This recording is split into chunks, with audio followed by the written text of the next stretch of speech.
Something wicked this way comes as we reach the third game in the Potter series, Harry Potter and the Prisoner of Azkaban.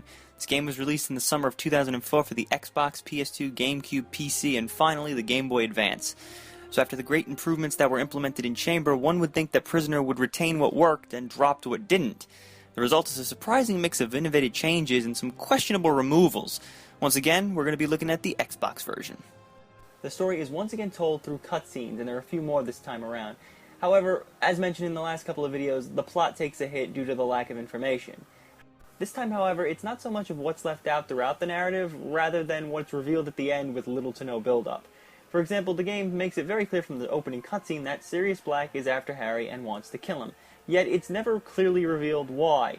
It's never once mentioned that Sirius supposedly betrayed Harry's parents and killed Peter Pettigrew. In fact, Peter Pettigrew receives no mention in the game until he's revealed in the ending cutscenes.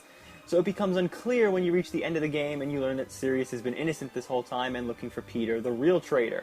I mean, you didn't even really know what Peter was a traitor for. It also doesn't help that the entire Shrieking Shack scene, in addition to most of the ending reveals, are narrated rather than acted out like the other story developments in the game. It's like the developers got to the end of the game and just decided to call it a day, uploaded a copy of the Prisoner of Azkaban audiobook, and had Stephen Fry narrate the last 30 minutes of the game. The ending itself is also a very underwhelming gameplay experience. They tried to make it a little bit more interactive by having a set of, challenge rooms hidden under the Whomping Willow before you get to the Shrieking Shack. And this area is interesting that you'll use most of the spells that you've obtained from the game to get through. However, after you hit the Shrieking Shack, you're mostly just going to be sitting back watching narrated cutscenes. You get to drag Sirius's body for a bit and then ward off 5 Dementors until the game tells you it's time to move on. Then you'll get more narrated cutscenes and fight some more Dementors again, this time from the opposite perspective using the Stag Patronus, before you get to fly Buckbeak in order to save Sirius. And I'll talk more about how underwhelming fighting Dementors are when I discuss the spellcasting later. The ending also totally removes any elements from the Time Turner section of the film. It would have been interesting to sneak around the past versions of yourself and try to avoid them, or even motivate your past selves to move on, sort of like what was done in the film. Instead, the ending can be wrapped up in a matter of minutes due to most of it just sort of being a sit-back-and-watch affair rather than an interactive one. There's also no satisfying final boss fight like in the last 2 games. In the first game you got to face off against Lord Voldemort, and then in the second game you got to face off against the Basilisk. Here there's really no major boss fight to go against. And I'm not going to count the Dementors since I'll talk more about why that's so underwhelming that it shouldn't even be counted as a boss fight.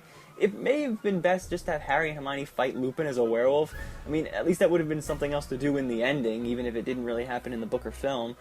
Other than the quick ending and the lack of build-up, the game does manage to cover most of the events from the film. It even refers to the scene when Sirius sneaks into the Gryffindor common room to try and kill Scabbers, which was actually cut from the movie. Gameplay is very similar to the last game, with a few tweaks and changes mostly built around the new addition of being able to play as Ron and Hermione in addition to Harry. Spells are cast the same way as they were in the last game, with you assigning spells to buttons, though one button has been removed, as now the B button will serve as your change character button. And this always annoyed me. I mean, there's still 2 other buttons that are never used on the Xbox controller, so why wasn't character switching moved off to one of those? With the third spell button gone, it becomes more annoying to have to keep opening up the menu to change spells since you can only hold 2, and more often than not, you're going to need Flipendo, so you're going to want to keep that always assigned to a button, so really you've only got 1 space, so the B button would help out in this situation, allowing you to equip another spell. There are also some returning spells in addition to several new ones. Flipendo, Expelliarmus, and Lumos all function the same as they did the last time.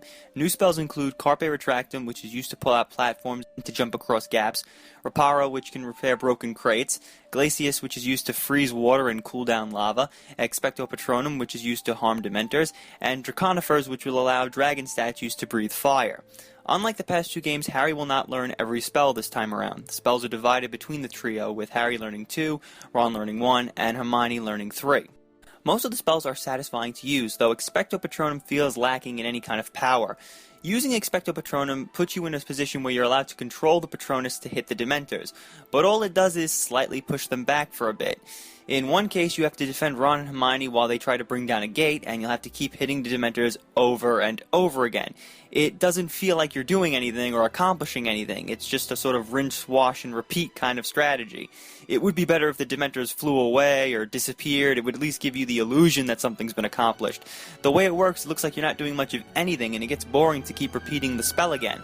And that's why in the final battle at the end of the game, it's so underwhelming since it's just you spamming Expecto Patronum and charging into Dementors with little to no strategy and just waiting for the game to tell you, okay, that's enough, let's move on. The challenge chambers return and are much better than the last game. Harry will now enter the chambers with Ron and Hermione, and at certain points you might be cut off from the others and have to control one of the three for a bit, usually fixing something in the dungeon to allow the other two to regroup with you. It's a great way to make use of all three characters and give them each of their own playing time. The chambers are also much larger and will take longer to complete. There are also different bosses in each chamber rather than the same gargoyle statue that you had to face in Chamber of Secrets, and they have to often be defeated by different spells, unlike the rinse and repeat method of the gargoyle statues again from Chamber. Stealth also returns again with no invisibility cloak in sight, though it's slightly better this time around since the stealth segments are almost non-existent and the most you'll be doing is dodging suits of armor's laser vision. Avoiding prefix is a little easier since now the game removes the bird-eye perspective that the last game had, allowing Harry to sort of see an angled view of the room. It's sort of like what would happen when you fiddled with the analog stick in Chamber. Beans return again, and thankfully you can no longer lose beans when attacked. Fred and George's shop also returns to that nature, and this time there are specific items for each of the trio. However, there's really nothing outstandingly cool this time around, the only exception being a more powerful Flipendo spell allowing you to throw 3 spells at once, but it's hardly needed to beat the game or to overcome any of the obstacles. There are also several mini-games that you can play either in the adventure or through the main menu, like catching bats with Buckbeak and owl racing, though neither one is overwhelmingly enjoyable that you'll want to play for long. The owl racing is slow and monotonous at best, having you keep bashing the B button, and flying Buckbeak is already done in the campaign, catching the bats, so it's not like it's something you're going to want to do again. The biggest negative this time around from a gameplay perspective is in relation to the difficulty, which is once again easy, but it's made even easier now by the fact that Ron and Hermione are always next to you, and now they will always tell you what to do when you get into an area. For example, if there's a switch in the room, they're going to tell you to press it. If it's the end of the day, they're going to tell you that you should probably go to bed, and it goes on in every room you're in with them. There's some kind of switch over there. Will that do anything? So let's put this down somewhere useful this time. And what's really annoying is that they will usually tell you what to do in a cutscene, and then as soon as the cutscene ends, they'll tell you again. Did you have a look at the Folio Bruti that Lupin gave you then? No, not yet. Come on, let's have a look at it then. Show it to me. Come on, show me the Folio Bruti. Look, your rememberall's flashing. Do you want to have a look at your task list and see what it means? Hey look, your rememberall's flashing. I mean, I don't have a 5-second memory, I can remember what I have to do, you just told me. It's not like the game's giving me a million quests to complete at any given time and I won't remember what I have to do. This is really only noticeable now in this game because Ron and Hermione are always with you. In previous games when you were on your own, you had to figure things out for yourself, but here it just becomes more painfully easy. There are also some smaller negatives, but they're not really bad, just more questionable things that will probably upset fans who liked the inclusion of them in the last game. For example, there's no Quidditch this time around, and no free roam flying on a broom. You can fly Buckbeak, but it doesn't feel the same. I feel like the only reason why Quidditch was scrapped was since EA made that other game, Quidditch World Cup, the year before, and they probably felt that people could just go play that game if they want to play Quidditch. Maybe it was because Harry, Ron, and Hermione are all playable, they didn't want to favor one over the other, but still, Quidditch matches would have been something to beef out the game again, which again is short. So again, it's a questionable removal that could have easily lengthened out the game. And it doesn't seem like it's a new thing, they could have just kept it the same as it was in the last title. Also, the game introduces the Marauders map, though it has few uses. Harry will use the map to see hidden passages on the map labeled in green spots, but Ron has to be the one that opens them. Also, the map tries to label all the NPCs in the environment just like from the film, but it ends up overlapping most of their names, which is kind of funny. There's also another annoying enemy this time around. Replacing the charging ghost from the last game are the red caps, which will throw a stink bomb of sorts, causing the trio to suddenly drop what they're doing and wave their hands in order to get rid of the smell, and you'll become immobile for a few seconds. It's mostly annoying due to how frequent it can happen and how the trio stops doing what they're doing, making you feel like you're being prevented from playing the game. Other than that, the game really improves on things that were introduced in the last title. There's more of a reason now to explore the ground, since you'll now need to search for potion ingredients for Snape's class. There are weather changes like rain, sun, clouds, and even snow, so Hogwarts feels even more immersive this time around. Wizard cards also return, and once again they raise your health if you can find a complete set.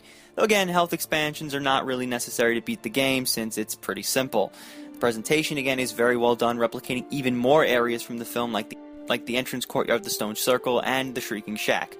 Jeremy Soule returns again, delivering a third enjoyable score that really fits the more haunting atmosphere that was taken in the game and the film. Overall, Prisoner shows great improvements over Chamber. It took what worked and improved on it and removed what didn't work. If the game was a bit longer, had a higher difficulty setting, it probably could have been even better than Chamber. It seems sort of like we've hit a success streak with the Potter games. Will the next game continue the rise or be the start of a descending plummet? Find out when we look at Harry Potter and the Goblet of Fire.